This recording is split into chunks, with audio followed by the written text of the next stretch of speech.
আপনাকে সবাই জানেন ব্যাচেলর পয়েন্টের কাবিলা হিসেবে, এবং আমি 2018 সাল থেকে ব্যাচেলর পয়েন্ট দেখছি এবং 8 বছর ধরে একটি ধারাবাহিকের মাধ্যমে একই চরিত্রের একই সফলতা ধরে রাখা রেকর্ডটা আসলে কার অতীতে ছিল আমার জানা নেই।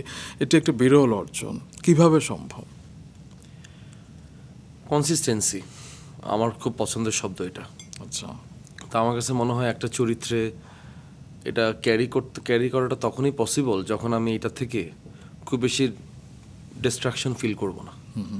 কারণ আমি একটা সিরিয়াল করার পরে আরও অগণিত সিরিয়াল করিনি আসলে। রাইট। আমি ব্যাচেলর পয়েন্টই করছি। এর বাইরে যদিও তখন ফ্যামিলি ক্রাইসিস করছিলাম, ফ্যামিলি ক্রাইসিস তখন একটা সময় গিয়ে আমি আর করিনি। তারপরে ব্যাচেলর পয়েন্ট আবার কন্টিনিউ করে গেছি, কারণ আমার কাছে মনে হয়েছে যে কাবিলা চরিত্রটাও আছে, ওকে যদি দেখতে হয় ওকে ব্যাচেলর পয়েন্টে মানুষ দেখুক, কিংবা সিরিয়ালে যদি দেখতে হয় ফ্যামিলি ক্রাইসিসই দেখুক, এভাবে করে আমি ভাবছিলাম। এর বাইরে আসলে আর খুব বেশি সিরিয়াল করা আমার তখন হয়নি। তো দ্যাটস ওয়াই ওই চরিত্রটাই ক্যারি করে গেছি আর কি বছরের পর বছর ধরে।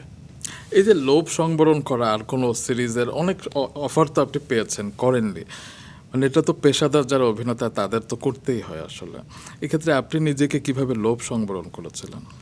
লোভ সংবরণ বলতে আমি একটু স্লথে বিশ্বাসী, মানে আমি আসলে অত বেশি দৌড়ঝাঁপ আমি আসলে পারি না প্রথমত, আর মনোযোগটাতে খুব বেশি দেওয়ার চেষ্টা করি আর কি। তো বেশি কাজ করতে গেলে আসলে মনোযোগী হওয়া যায় না। আমি যখন থেকে কাবিলা হই নাই, যখন থেকে আমি জনপ্রিয় কিছু হই নাই, মানে জনপ্রিয় যদি আমি হয়েছি কিনা জানি না, বাট আমার কাছে মনে হয়েছে যে আমি আগে থেকেই আমি আমার অ্যাসিস্ট্যান্সি লাইফ থেকে মনোযোগী।